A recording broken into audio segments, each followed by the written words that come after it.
In your snatch, is pleasure, boom, shape pleasure. So isang mapagpalang araw sa atin mga kanyubi, ano? Bali, i-share ko lang ngayon ay itong isang automatic washing machine. So ang tatak niya po is Samsung Diamond Drum. Then 8 kilogram yung kanyang capacity. Fully automatic na siya mga kanyubi. Yan. Bali, nabili pala natin ito sa isang kaibigan nating magbubuti sa halagang 400 pesos. Dinala ito sa atin ng kahapon. Tapos sabi ay board daw ang sira, sabi ng ating tropang magbubuti. At yun din ang pagkakasabi sa kanya nung nagbenta sa kanya.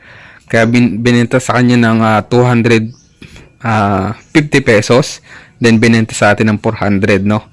Oh my God! Yan. May ano na yan. May tubig pa.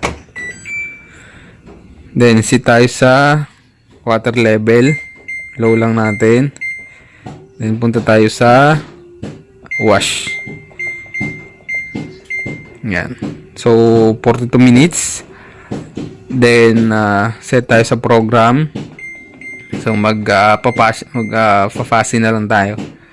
Then start. Dapat magkakarga na siya ng tubig. Yan. So wala na. Hindi na nagkakarga ng tubig. So wala na. Then yung kanyang makina umuugong na lang. No. Patay na natin. No. Sa mga ganitong troubleshooting mga ka-newbie, sa mga hindi pa masyadong nakakapag-repair ng automatic washing machine. So kahit sa ibang brand naman. So pagka mga ganito yung nangyayari sa inyong mga automatic washing machine, no? Una, siyempre hindi na nagre-refill ng tubig kasi sabi ko nga inilinisan lang natin. So baka bumalik yung kanyang dating sakit, no? So kailangan na lang talaga nating mag-replace ng bagong pero i-check natin 'yan. Pangalawa, yung kanyang pinaka-motor kasi hindi na siya dumidiretso, hindi na siya umiikot, umuugong na lang. Siyempre, baka stock up o kaya naman mismong motor na ang sira. Minsan sa capacitor lang, baka kulang na yung resistance ng ating capacitor. Ngayon, tatry naman natin itong mag-drain. So, drain na natin. Yan, may tubig pa tayo. Drain na natin to. So, power on ulit tayo. Tapos, set tayo sa spin. Spin. Try natin kung magdi-drain siya.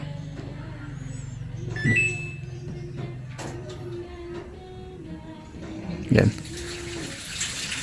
Oh my God! Sa inyo nagdi-drain naman, ibig sabihin ay okay yung kanyang drain motor. Yan. Tapos patapusin natin na mag-drain.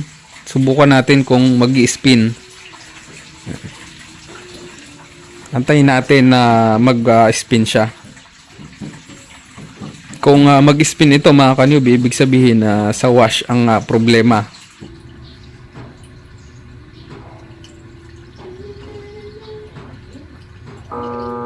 Yun.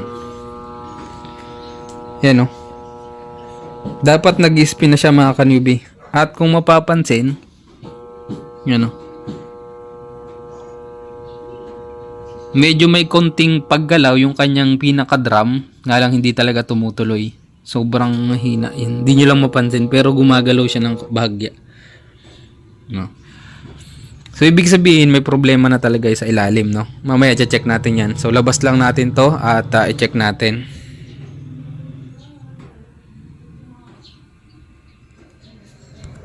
So, mga ka-newbie, na ipahiga na natin yung ating automatic washing machine, no? Bali, visual checking lang tayo sa kanyang pinaka-ilalim. So, tanggalin lang natin to sa pagtatanggal yan. May tornilyo yan dalawa, tanggalin nyo na lang. Then, ito yung ating motor. Sana all.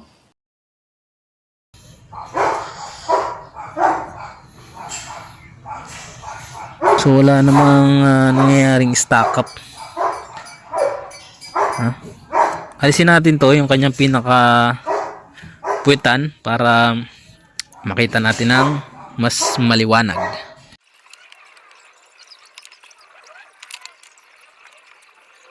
Puwitan. Bali ito yung kanyang drain motor. ito yung kanyang pinakamotor, no? Then yung kanyang belt, o check natin. So ang unang-una nating i-check yan mga ka-newbie ay kung hindi stack up yung kanyang pinaka motor. So testingin natin, yan, no? So paikutin natin kaliwat kanan, ha? So okay naman, so wala namang stack up sa kanyang pinaka motor, no? Bali may isa tayong pinaghihinalaan dito, itong kanyang capacitor. So tatanggalin natin ito, tapos tester tayo.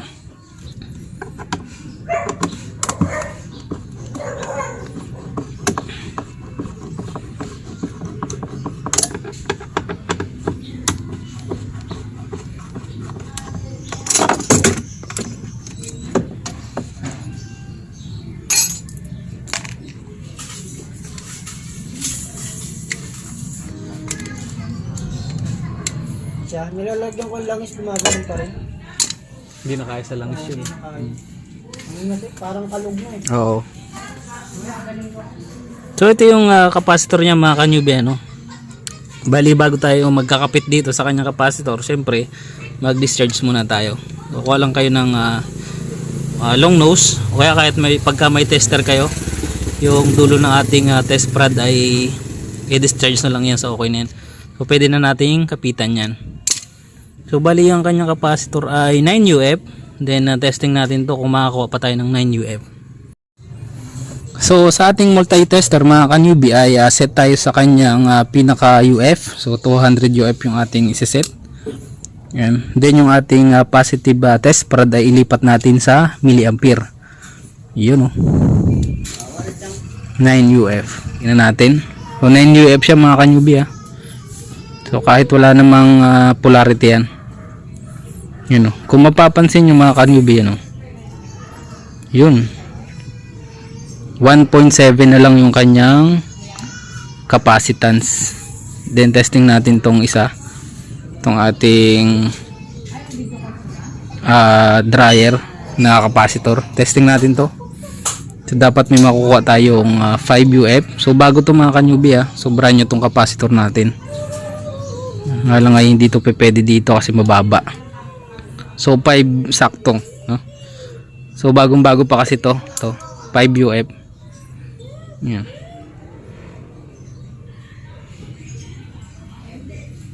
Yan. 5 UF. Then ito ay 9 UF.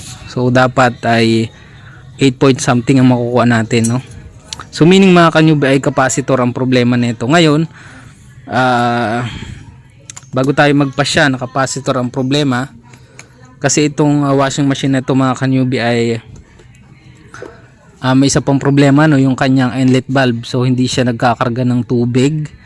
Bali wala na rin tayo nakikitang reaction sa kanyang pinaka inlet valve ng kanyang motor. So bali mamaya, kasi wala tayong available na ganitong capacitor, no? So hindi ko alam kung magkano yung ganitong capacitor dito sa amin. So hindi pa ako nakakabili ng ganitong capacitor. Then kung mapapansin nyo mga ka-newbie, no, medyo umbok na. Ayan, no, medyo umbok na yung kanyang puwitan. So isa lang yan sa sign na talagang sira na yung ating capacitor, no? Pag medyo umbok na, tapos yung kanyang capacitance nga ay sobrang hina na. So 1.8 na lang, samantalang yung kanyang capacitance ay 9 UF. Ngayon ang gagawin natin, kasi wala tayong ganung capacitor, try natin itong pagsamahin na dalawa na to. Ayan. So test tayo dito, try natin makakuha ng 9 UF dito. Yan. So nakakuha tayo ng 9.2. Yan. So try natin to kung pwede sa kanya, kung mapapaikot natin yung kanyang pinaka motor. So second hand tong isa. To second hand, itong isa brand yung pinagsama natin. So nakakuha tayo ng 9 UF. Ayun. Ang gagawin natin mga ka-newbie, no, ay pansamantala lang natin na isusok-sok to dito, no? Kasi magpapa-andar lang naman tayo, hindi naman ito yung ating mismong gagamitin. Ayun. Kahit magkabaligtaran, wala namang polarity. So pagka sa mga capacitor, no polarity mga ka-newbie, tandaan. Mga ka-newbie, no, pansamantala nating kinabitan ng ibang capacitor ito. Ito yung ating original capacitor. So ang ikinabit natin ay capacitor ng dryer. So ngayon, proceed tayo sa kanyang program. So saksak muna natin to.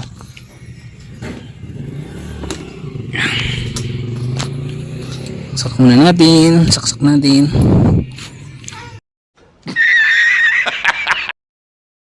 So power on. So set tayo sa water level. So low lang. Yan, naka-low tayo. Then set tayo sa spin. Yan. Then start. Yan. Proceed tayo sa likod. Yan. So humatak na yung ating pinaka drain motor. Yan. Humatak na. Sana all. Yan. Abang tayo dito. Dapat mag-spin siya. Yun oh.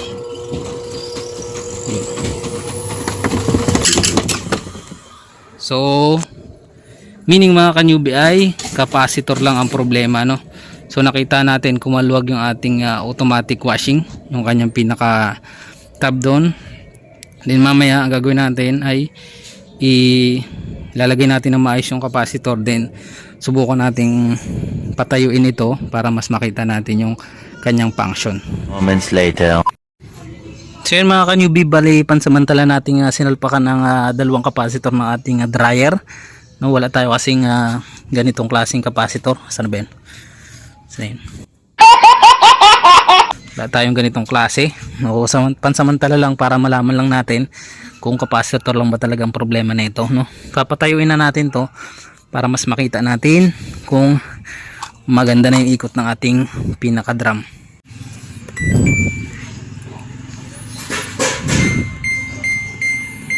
Tayo sa spin. Yan. Tayo sa spin. Yan. Then start tayo. Yan. So narinig natin humila na, humatak na yung kanyang pinaka drain motor. Then ibig sabihin nagde-drain na siya ng tubig. Then ang kasunod niyan dapat mag i-spin na siya. Antayin natin. Yan. Yun oh. Ano ang senyo na kami? Kung mapapansin mga ka-newbie ay very good na yung ating drum. Umiikot na yung ating drum. Yan o. Yan o. So kanina halos ugong na lang yung naririnig natin. So ngayon ay okay na. Yan. Yan o. Yan. Kumuwala na ng tubig. Yan. So yan yung ating capacitor.